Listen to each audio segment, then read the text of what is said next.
May property ka ba dito sa Baguio City? And kailangan mo ng tulong para ma-dispose ito? Nahihirapan ka ba maghanap na mapagkakatiwalaang agent dito sa Baguio City? Meron ka bang property dito sa Baguio at naghahanap ka na mapagkakatiwala ang magbebenta ng property mo? Nandito na ang Realty One Group Mark Pro para tulungan ka.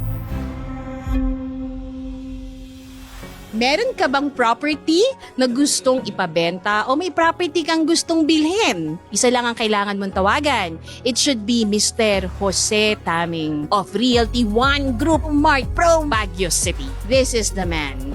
Kung meron kayong property dito sa Baguio, ito ang mapapagkatiwalaan ninyo. ROG Mark Pro, Mr. Jose. Ano pa hinahanap mo? Message us now at tutulungan ka naming ibenta ang property mo. Realty One Group Mart Pro, second floor YMCA building. Surely, we will help you dispose of your property immediately at a good price. Riado